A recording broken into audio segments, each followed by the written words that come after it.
Austin Faith Dialogue, a public affairs series at the crossroads of religion and life. Austin Faith Dialogue highlights the interaction of the religious community with the social and cultural issues in the area in and around the capital city.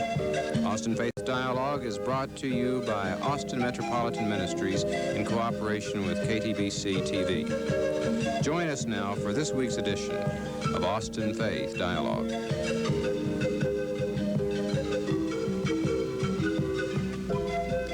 It's one of the most misunderstood problems in our society.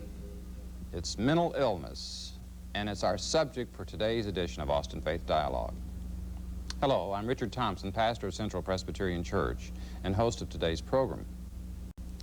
In 1990, there were more than 10 million people with chronic mental illness. Recent reports have noted that a person with mental illness faces a frightening world, due largely in part to loneliness. The question for all of us is, how can we change this? We have two guests from the Austin State Hospital that will help us find an answer. They're Nancy Wilson, a clinical psychologist at Austin State Hospital, and also joining us is Daniel Fry, chaplain of the hospital, and we welcome you both. Thank you. And would like to first of all, Nancy, to have you tell us a little bit about just how much of a problem mental illness is these days. I think it's a pretty significant problem. At the state hospital, the people that we see are the people that are most severely disturbed, usually psychotic and unable to function in the community. And people with less serious disorders are not hospitalized but are treated in their local communities. The belief these days is that people should be treated as close to their own homes as possible. But resources are very limited financially to treat people in the public sector, and so the people who are there are often there only for a very short time and only until the very, very acute phases of their illness are treated, and then they're returned to the communities often without the kind of support from their community, their family, often their church community that would help them be able to stay and successfully readjust to life at home. So you've got the hospital population, and then you got the folks that are outside in the society, and the figure that I cited earlier was the 10 million in 1990. Would that include just those who are in the institutions, or that whole population otherwise?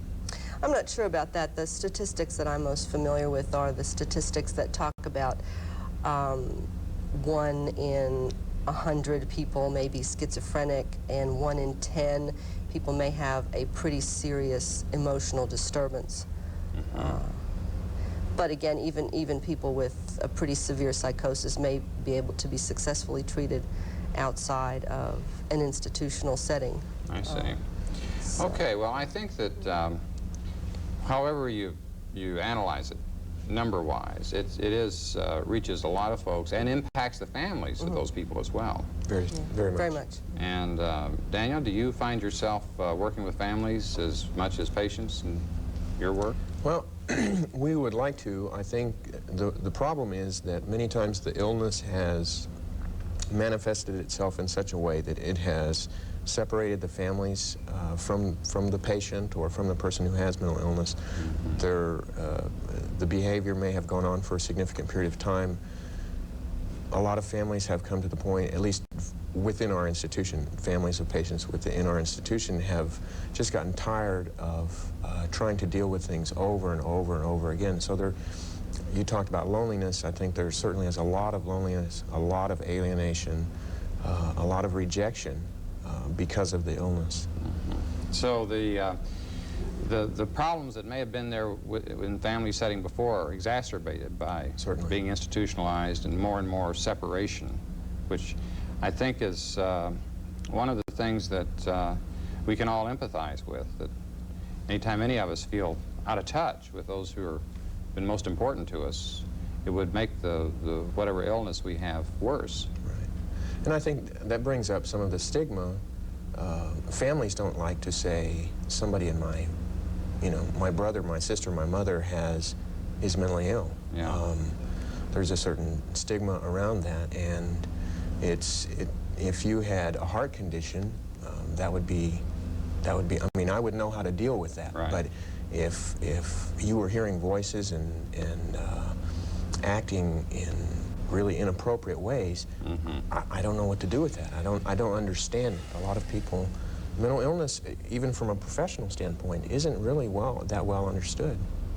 Another part with the whole issue with the families is that for a long time, families were sometimes believed to cause mental illness. That many of the theories would refer to bad mothering or bad parenting in some way as causing someone's mental illness. And while some of the major disorders do have a hereditary component, of course, even in that sense, you can't say that families cause mental illness. So I think that has that belief is still hanging around at some level. Well, let me focus on that for a minute, because I think I could move us forward in a number of important ways. If you know instances, or a number of instances, of where somebody would have grown up in an ideal home, and all the circumstances were normal, and yet there's mental illness there. I mean, that implies maybe something in the chemistry of the person, or the genes of the person, apart from the environment. Can you say that that is, in fact, the case in many cases? I don't know what the statistics are. Certainly with affective disorders, particularly bipolar disorders, otherwise known as manic depression, there's a very strong genetic component. I don't know exactly what the statistics are. There is also some apparent hereditary component with some forms of schizophrenia, which is also not all that well understood. But aside from those two disorders, I guess another one is probably substance abuse. There seems to be a familial tendency there, although it's very difficult to know, and research is still being done as to whether that is genetic or whether that's environmental. But there are some cases where it's very clear when we get histories from patients that they do have relatives with very similar kinds of disorders. Right. Well, the reason I think it's well to focus on that is that there's a lot of blame, guilt associated with this condition. And if families can feel, particularly I guess parents can feel, that they've not somehow brought this all about as a result of some bad influence that they have exercised. And even from the patient's standpoint, the extent to which there's an awareness of the situation, that I'm not some abysmal sinner for being the way I am any more than I would be if I had a heart condition. Right. The stigma so often is associated with that guilt and blame. And I think it'd be important to, in a sense at this time, for anyone who's had questions about this, to know that there's real guilt about certain things, and there's false guilt about others, and maybe this falls largely in that latter category. Yeah, I think so. I think a lot of the patients, or a lot of times people who do not understand mental illness, think that, well, somehow, from a religious standpoint, somehow if you have enough faith, or if you pray hard enough, or if you read your Bible more, then everything's going to be okay. And this is a thought disorder, an affective disorder. And it would be similar to if you or I had a heart condition. It would be like saying, well, I wanted to do this, or if I just pray, this is all going to go away, and it's not the case. I mean, people who are mentally ill do not wish to be mentally ill. They don't want to be mentally ill.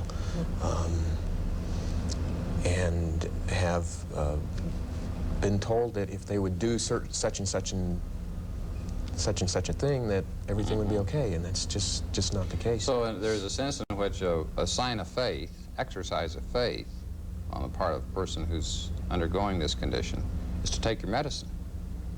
Yes. In other words, if it is a chemical disorder, an imbalance, if you really want to be religious about it, take your medicine. Be religious about that. Yeah. And let your prayer life and your other devotional practices support a movement toward health in a mind-body kind of thing, but you can't substitute the religious practice for what you may need in the way of your medicine. That's very, very important, and to tie that in with what we were talking about earlier about causes of mental illness and all the stigma that the family may feel, not as well as the patient may feel.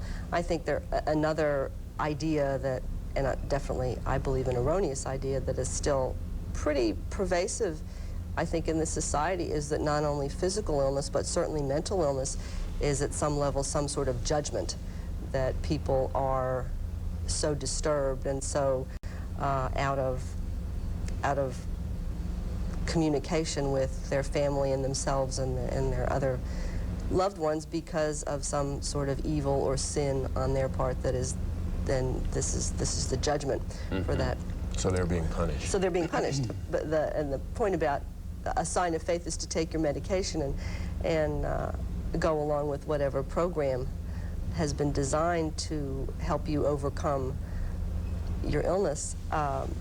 One of the things that we certainly struggle with at the hospital is a lot of misunderstanding about medication and its use, and a pretty strong belief on the part of some families, and I would say some religious groups, that medication is not the answer. Oh, I see. And in fact, there is, for some patients, I would say, some pretty active discouragement of their taking their medicine. They may be really conflicted because they feel so terrible, but they stop taking their medicine after they go home because somebody very influential says, no, you don't need that stuff. What you really need is to pray more, or we need to lay on hands, or we need to do something. And while those may be very important aspects of somebody's healing, it's not too long often before we see them back in the hospital because their symptoms have returned.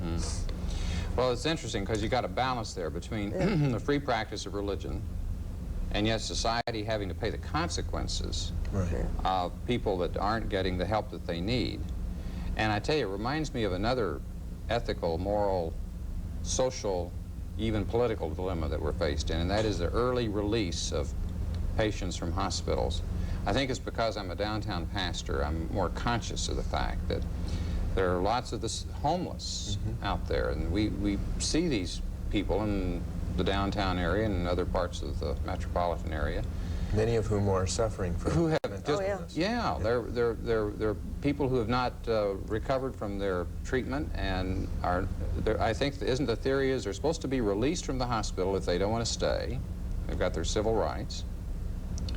And, and there's supposed to be some kind of a support group out there, community services that keep them from falling, but which often aren't there, are not accessed by the individual. And so they wind up on the streets. I think that's a big problem. It is. It really is. It really is a serious problem. And I think some of the people that we see in the downtown area who find their way into all the downtown churches, you're certainly right about that, may never even have been connected with services. They, in order to be taken even for an evaluation against your will, you really have to be demonstrating behavior that suggests you have a mental illness and that you are of immediate danger to yourself or somebody else. And you know, needless to say, that restrictive legislation and understanding of depriving somebody of their civil liberties has come about as a result of past real serious abuses, that people could be picked up for any reason. And so now the pendulum has swung the other way, and it's really pretty restrictive for somebody who does not want help to actually be placed in a situation where they will be receiving some.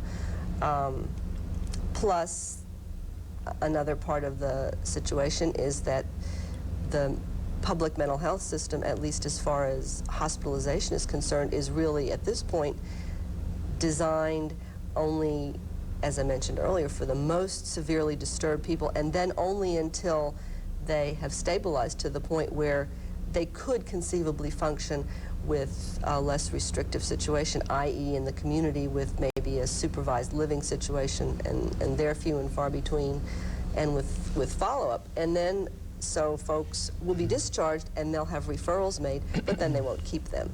Okay. Well, you say they're few and far between, but there's been money allocated to set up these community services. Are there not enough of these? I mean, is this money not being well spent so as to create enough of these? What's the problem that once they're out of the hospital, if they wanted to go, could they find a place?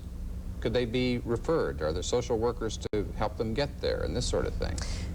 I would say that in many of the communities, certainly in this community, there is a network of case management services which involves individuals who will essentially maintain contact with the person and help them secure the resources they need.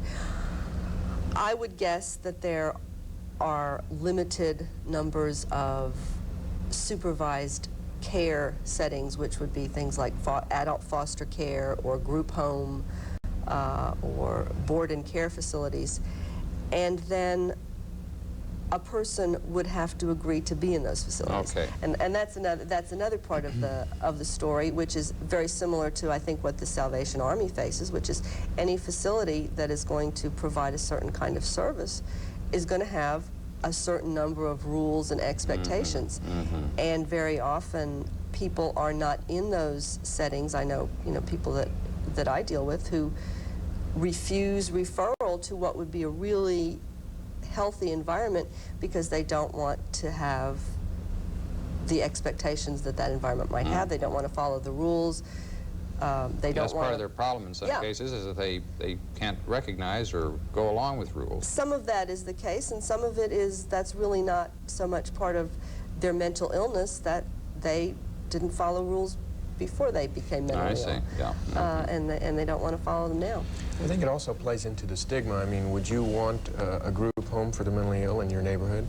I mean, it's very difficult to find places where those homes can be, and so they often end up being in areas where there might be a lot of drug trafficking or just areas which would not be conducive to toward moving towards health. It makes me wonder if the pendulum may eventually swing back to institutionalization, as with all of its limitations, meeting some needs in a way that aren't being met now. It's just a thought that's gone through my mind that the pendulum seems to keep swinging. And I'm not sure. That may very well happen.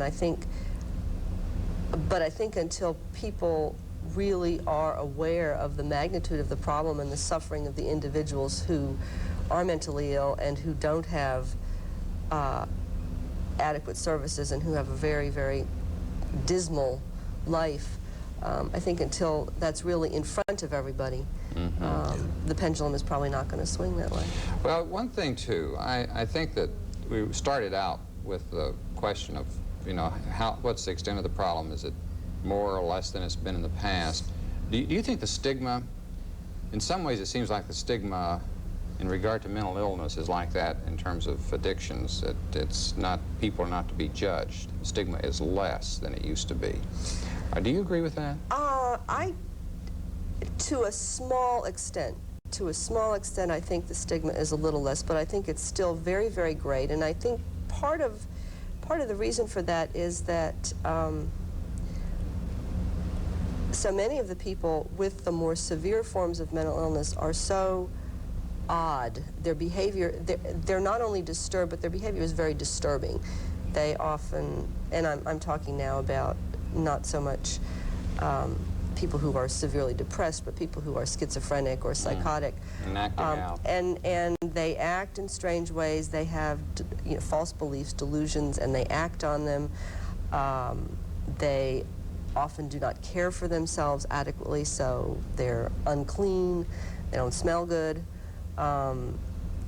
They're, by and large, not at all dangerous, but they're very frightening. The sort of wild-eyed, disheveled street corner preacher, which I'm sure we have plenty of in Austin. But these people are they're frightening, and they're disturbing, and they don't adequately advocate for themselves like people who are recovering from addictions do.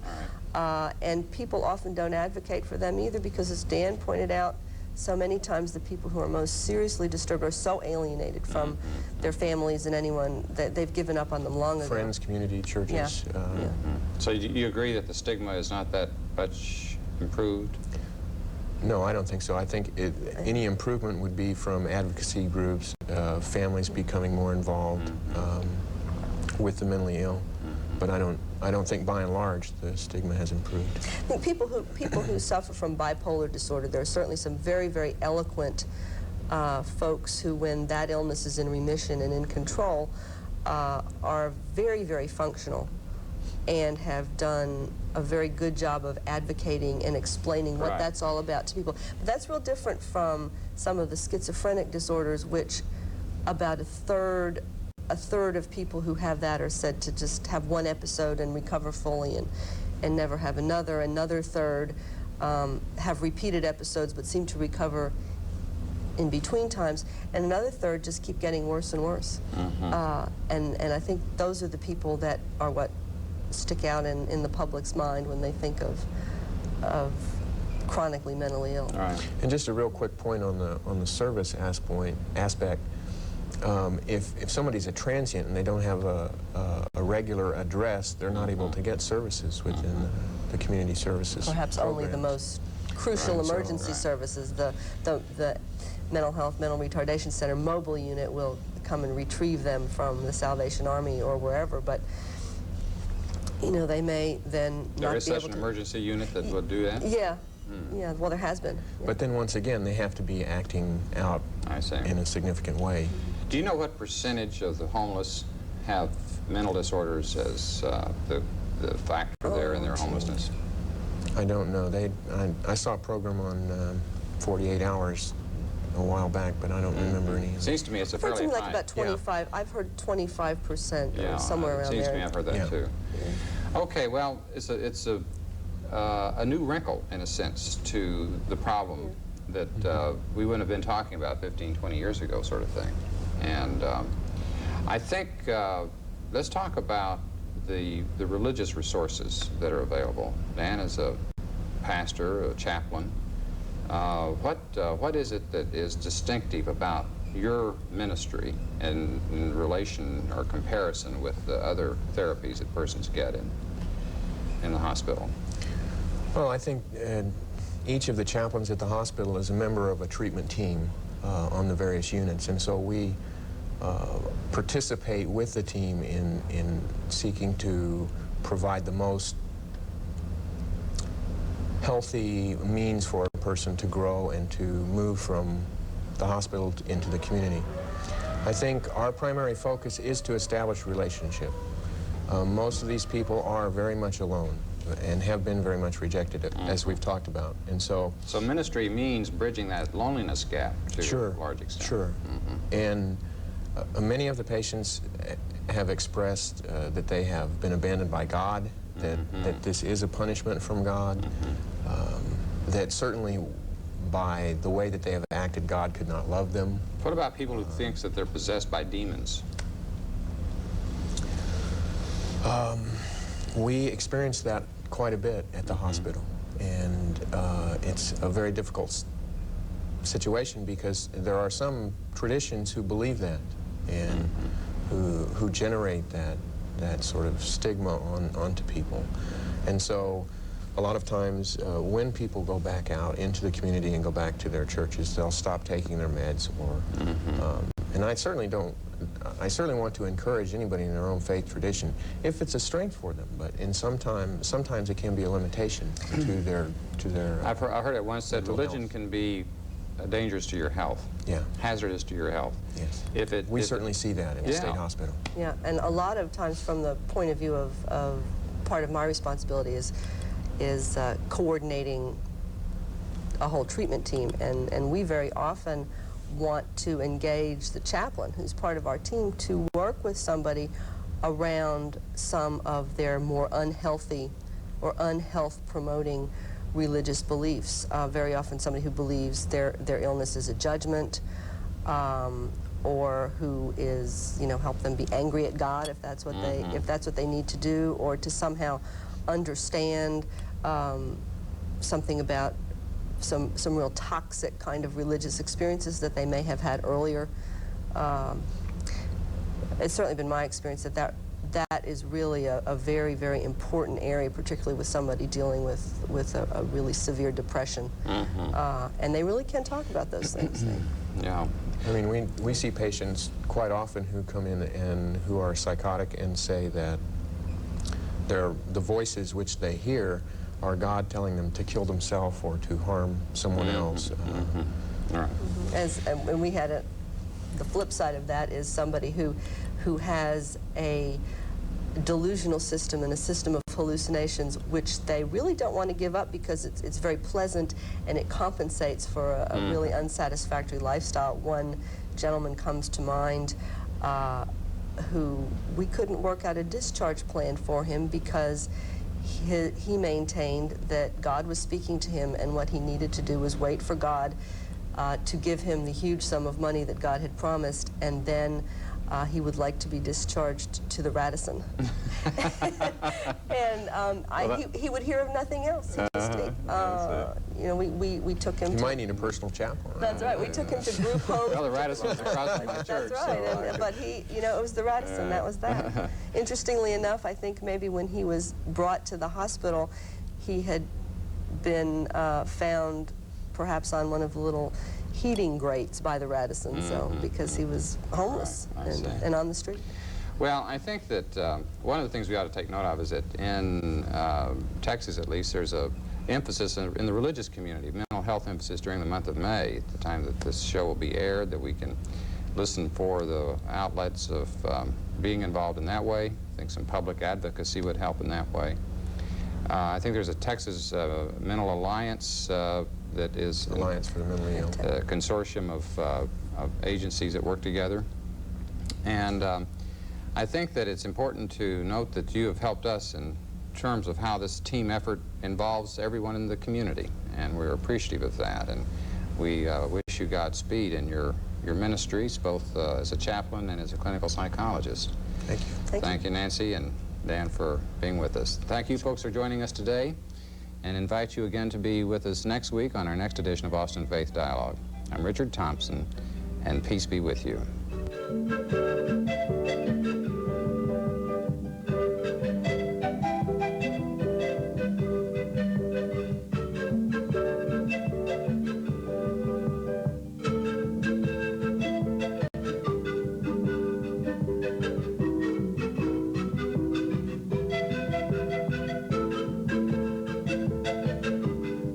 Information, call Austin Metropolitan Ministries at 472-76